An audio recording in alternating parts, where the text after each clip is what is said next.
ونعوذ بالله من شرور أنفسنا ومن سيئات أعمالنا من يهده الله فلا مضل له ومن يضلل فلا هادي له ونشهد أن لا إله إلا الله وحده لا شريك له ونشهد أن محمدا عبده ورسوله اللهم صل على محمد وعلى آل محمد كما صليت على إبراهيم وعلى آل إبراهيم إنك حميد مجيد اللهم بارك على محمد وعلى آل محمد كما باركت على إبراهيم وعلى آل إبراهيم إنك حميد مجيد اللهم انفعنا بما علمتنا وعلمنا ما ينفعنا وزدنا علما رب اشرح لي صدري ويسر لي أمري واحلل عقدة من لساني يفقهوا قولي رب زدني علما رب زدني علما رب زدني علما أما بعد فإن خير الحديث كتاب الله وخير الهدي هدي محمد صلى الله عليه وسلم وشر الأمور محدثاتها وكل محدثة بدعة وكل بدعة ضلالة وكل ضلالة في النار فأعوذ بالله السميع العليم من الشيطان الرجيم بسم الله الرحمن الرحيم أفلا ينظرون إلى الإبل كيف خلقت وإلى السماء كيف رفعت وإلى الجبال كيف نصبت وإلى الأرض كيف سطحت فذكر إنما أنت مذكر لست عليهم بمسيطر صدق الله العظيم حمد و ثنا کی پاک کلمات اللہ جل جلالہ کے لیے آن گنت لاتعداد بے شمار درود و سلام آقائے دو جہان امام الانبیاء امام کائنات امام اعظم جناب حضرت محمد رسول اللہ صلی اللہ علیہ وآلہ وسلم کی ذات گرامی کے لیے عزیز ساتھیوں کچھ جمعہ مبارک سے ہم نے سورۃ الغاشیہ کا آغاز کیا پہلے ہم نے اس گروہ کے بارے میں پڑھا جن کا ٹھکانہ جہنم ہے اس کے بعد پھر ان گروہ کا تذکرہ آیا جن کا ٹھکانہ جنت ہے اب آگے اللہ تبارک و تعالی اپنی توحید کی طرف اشارہ کر رہے ہیں اور انسان کو اس کائنات کے اوپر دنیا کے اوپر غور و فکر کرنے کے بارے میں کہا جا رہا ہے. اللہ تعالیٰ کہہ رہے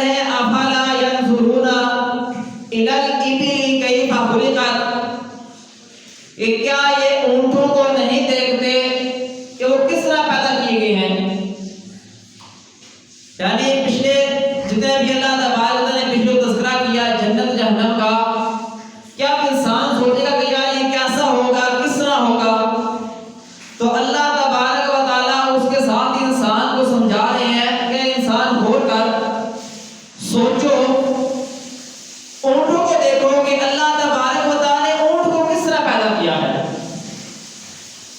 اگر ہم اونٹ کو دیکھیں تو اونٹ کے اندر اللہ تبارک و تعالیٰ نے بے شمار خصوصیات رکھی ہیں،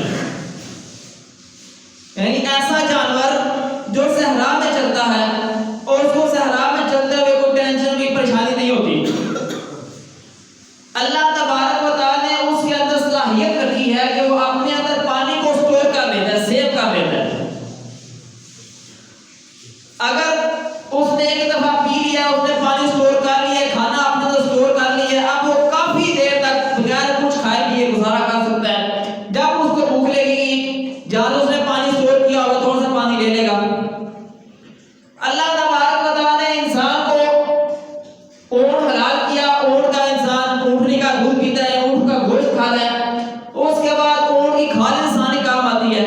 یعنی اونٹ کے کتنے فائدے ہیں، ہمارے علاقے میں تو اونٹ کوئی نہیں، یہ جو صحرا میں رہتے ہیں ان کو پتہ ہے کہ اونٹ کی کیا قدر و قیمت ہے، اور عرب ہے صحرا، تو اللہ تبارک و تعالیٰ ان کو بتا رہے ہیں کہ اس کی کیا قدر و قیمت ہے۔ آپ اس کو دیکھو، تمہارے نزدیک اس کی اتنی ویلیو ہے، اس کے اوپر غور کرو یہ کیسے پیدا کیا گیا۔ اگلے آیت میں اللہ تعالیٰ فرماتے ہیں وَإِلَى السَّمَاءِ كَيْفَ رُفِعَتْ، اور آسمان کو کس طرح اونچا کر رکھا ہے۔ سوچیں، غور کریں، کوئی چیز انسان کھڑی کرتا ہے، پلر کے بغیر اس کا کھڑا ہونا ممکن ہی نہیں۔ دنیا جہان کی آپ کوئی چیز بنا لیں، چیک کر لیں، پلر کے بغیر کھڑا کریں اسے، لیکن اللہ تبارک و تعالیٰ کی قدرت دیکھیں، اللہ نے آسمان کو کھڑا کیا ہے، بغیر پلر کے کھڑا کیا ہے، اور اللہ تعالیٰ کہتے ہیں کہ آسمان کے اوپر نظر دوڑاؤ، کیا تمہیں اس میں کوئی شگاف نظر آتا ہے؟ کوئی تراڑ، کوئی شگاف نظر آ رہا ہے؟ اللہ تعالیٰ کہتے ہیں فَارْجِعِ الْبَصَرَ هَلْ تَرَىٰ مِنْ فُطُورٍ ثُمَّ ارْجِعِ الْبَصَرَ كَرَّتَيْنِ يَنْقَلِبْ إِلَيْكَ الْبَصَرُ خَاسِئًا وَهُوَ حَسِيرٌ۔ اللہ تعالیٰ کہتے ہیں تم نے دیکھا نہیں نظر آیا، دوبارہ پھر دیکھ، پھر غور کر، کیا کوئی شگاف نظر آ رہی ہے؟ اللہ تعالیٰ کہتے ہیں کہ تمہاری نظر عاجز ہو کر واپس آ جائے گی، تھک کر واپس آ جائے گی، تمہیں اس میں کوئی شگاف، کوئی دراڑ نظر نہیں آئے گی۔ اللہ تعالیٰ یہ مثالیں کس لیے بیان کر رہے ہیں کہ جو بندے آخرت کو صرف مذاق سمجھتے ہیں، یا جن کے نزدیک آخرت یہ کوئی بات نہیں ہے، پتہ نہیں ہوگا نہیں ہوگا، یعنی ان کو یقین نہیں ہے، اللہ تعالیٰ ان کو یقین دلانے کے لیے یہ دنیا کی جو اللہ تعالیٰ کی مخلوقات ہیں، اللہ تعالیٰ کہہ رہے ہیں ان کے اوپر نظر دوڑاؤ کہ جو ذات ان کو پیدا کر سکتی ہے، کیا وہ تمہیں دوبارہ نہیں پیدا کر سکتی؟ کیا وہ تمہارے لیے جنت و جہنم کا بندوبست نہیں کر سکتی؟ جنت کی جو نعمتیں ہیں، جہنم کی جو عذاب ہیں، جس ذات نے یہ چیزیں تمہارے لیے بنائی ہیں اس میں کیا مشکل ہے؟ آئے کیا فرمایا وَإِلَى الْجِبَالِ كَيْفَ نُصِبَتْ، پہاڑوں کی طرف غور کرو، کس نے ان کو زمین کے اوپر گاڑ دیا؟ زمین کے اوپر کس نے گاڑ دیا پہاڑوں کو؟ اگر یہ پہاڑ زمین کے اوپر نہ ہوتے تو سائنس تحقیقات بتاتی ہے کہ زمین اتنی تیز رفتار سے چلتی ہے، گھوم رہی ہے زمین اس طرح کہ انسان تو اگر پٹاخ پٹاخ لگتا کبھی ادھر کبھی ادھر، انسان زمین کے اوپر انسان کی زندگی ممکن ہی نہیں تھی۔ انسان کس طرح زمین کے اوپر قائم ہے، دائم ہے؟ یہ سارا کچھ دیکھیں ہم نے یہاں گھر بنائے، کس طرح قائم دائم کھڑے ہیں ایک جگہ پہ، زمین چل رہی ہے تو کوئی نقصان نہیں ہو رہا۔ کیا وجہ ہے؟ یہ پہاڑ اللہ تعالیٰ نے اس لیے بنائے ہیں کہ انسان اس کے اوپر چلتا رہے، انسان کو کوئی تھکاوٹ کوئی مشکل نہ ہو۔ تو زمین کے اوپر جو سکون ہے اس کی وجہ کیا ہے؟ اس کی وجہ پہاڑ ہے۔ اللہ تعالیٰ کہتے ہیں ان کے اوپر غور کرو، کون ہے جس نے پہاڑوں کو بنایا ہے اور پہاڑوں کو اپنی زمین کے اوپر گاڑ دیا ہے؟ آئے کیا فرمایا وَإِلَى الْأَرْضِ كَيْفَ سُطِحَتْ، اور زمین کی طرف غور کرو، کس طرح تمہارے لیے بچھائی ہوئی ہے اللہ تعالیٰ نے۔ انسان جو چاہے زمین کے اوپر کر رہا ہے، مکان بنا رہے ہیں، فصل لگا رہے ہیں، سڑک، یعنی جو کچھ زمین کے اوپر ہی ہو رہا ہے نا. اور زمین اللہ کی ایک مخلوق ہے. کبھی اس نے آپ کو روکے کہ میرے اوپر یہ کام نہ کرو؟ نہیں. اللہ تعالیٰ نے اس کو انسان کے تابع کر دیا. تو کیا یہ اللہ تعالیٰ ویسے ہی بنا دیا سارا کچھ؟ کیا اللہ تعالیٰ نے اس کے بارے میں پتہ نہیں کرنا؟ میرے بھائیوں، یہ چیزیں اللہ تعالیٰ نے انسان کے لیے مسخر کر دی ہیں. انسان جو چاہے اس کے اوپر کر سکتا ہے اپنی مرضی کے ساتھ، اچھا چاہے کر سکتا ہے، برا چاہے کر سکتا ہے. لیکن ایک وقت آئے گا جب ان کا حساب بھی دینا ہوگا پھر اللہ تعالیٰ کو.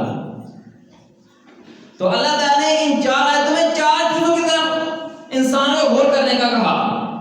ایک اونٹ، ایک آسمان، ایک پہاڑ اور ایک زمین.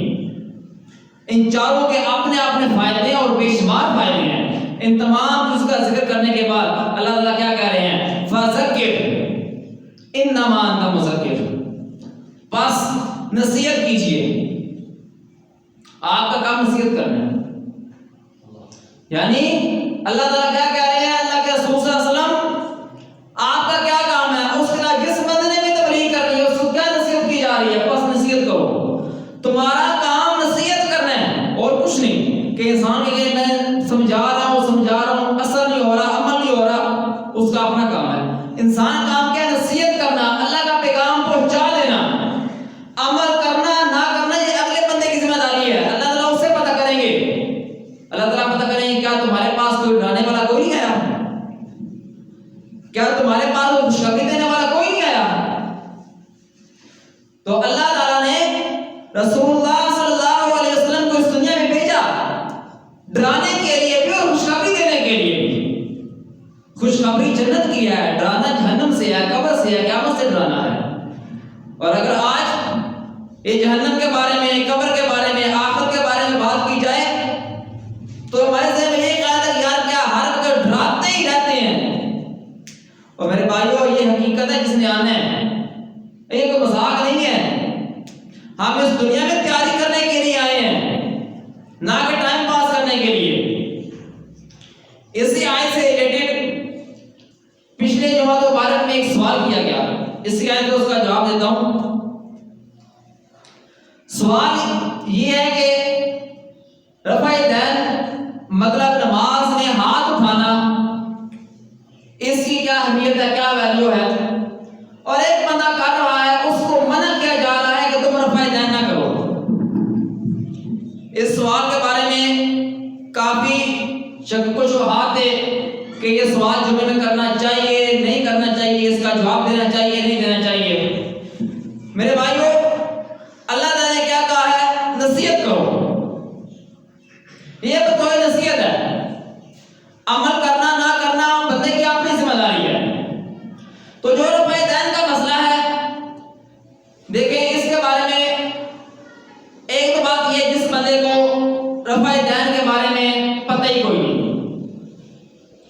اس بندے کے پاس علم نہیں ہے، کم علمی کی وجہ سے کہ ایک بندہ رفع دین نہیں کر رہا، تو اللہ تعالیٰ اس کی نماز کو قبول کریں گے کہ اس کی کم علمی کی وجہ سے، اس کو نہیں پتا کہ رفع دین کرنا ہے نہیں کرنا، اس کی نماز ہو جائے گی.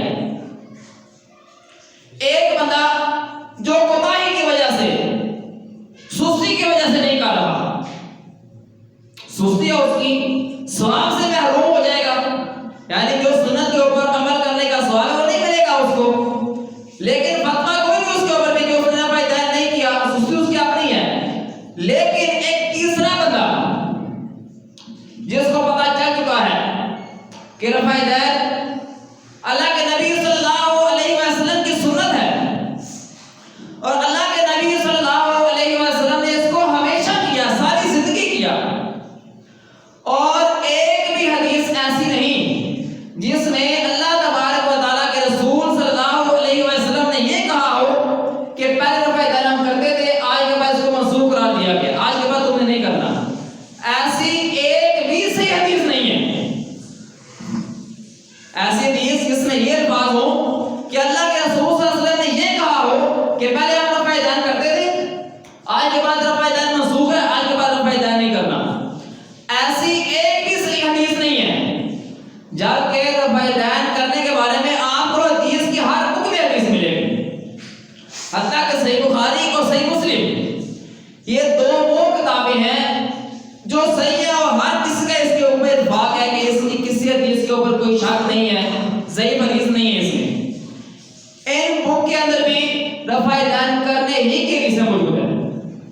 میں اگر حدیثیں پڑھنا شروع کر دوں تو ٹائم لمبا ہو جائے گا، لیکن بات سمجھانا مقصد ہے۔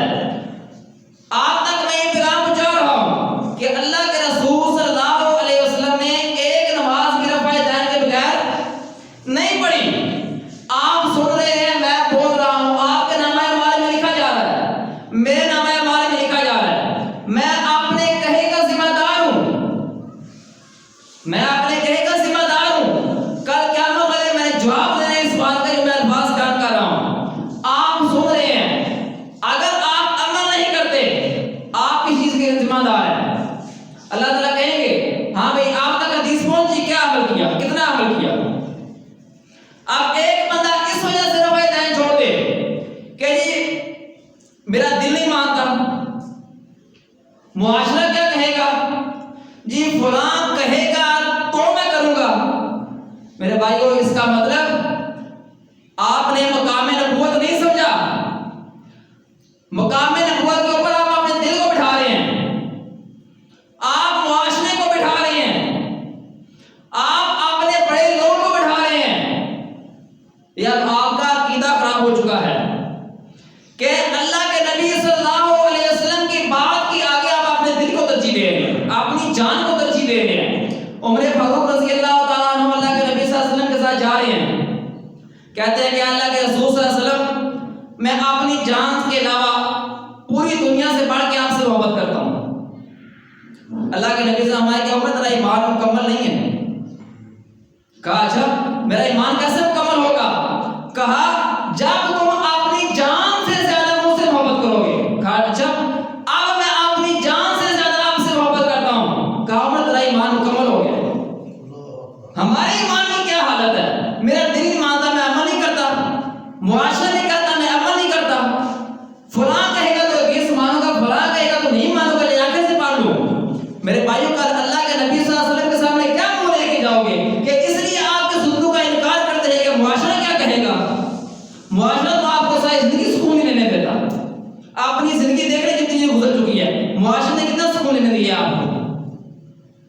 تو اس لیے کوئی بھی حدیث رفع دین ہو، سورہ فاتحہ اور کوئی بھی حدیث ہو، شلوار کو ٹخنے سے اوپر رکھنے کا معاملہ ہو، کوئی بھی حدیث اگر آپ اس لیے چھوڑ رہے ہیں اس کو دین کی وجہ سے، معاشرے کی وجہ سے، لوگ کی وجہ سے، یقین مانیں کل قیامت آپ کی بڑی مشکل ہو جائے گی۔ اللہ کے نبی صلی اللہ علیہ وسلم کے سامنے کس طرح اپنا منہ لے کے جائیں گے؟ تو کام کیا ہے؟ اللہ تعالیٰ کیا کہہ رہے ہیں؟ فذکر انما انت مذکر، نصیحت کیجئے۔ بس ہمارا کام کیا؟ نصیحت کرنا، عمل کرنا نہ کرنا اگلے بندے کی ذمہ داری ہے، وہ اپنے عمل کا خود جواب دہ ہے۔ میں کسی دوسرے کے عمل کا جواب دہ نہیں ہوں، کوئی دوسرا میرے عمل کا جواب دہ نہیں ہے۔ ہر بندے نے اپنے اپنے عمل کا جواب دینا ہے۔ اللہ تبارک و تعالیٰ سے دعا ہے کہ اللہ تبارک و تعالیٰ ہمیں صحیح معنوں میں اسلام کے اوپر عمل کرنے کی توفیق عطا فرمائے۔ آمین۔ وآخر دعوانا الحمد للہ رب العالمین۔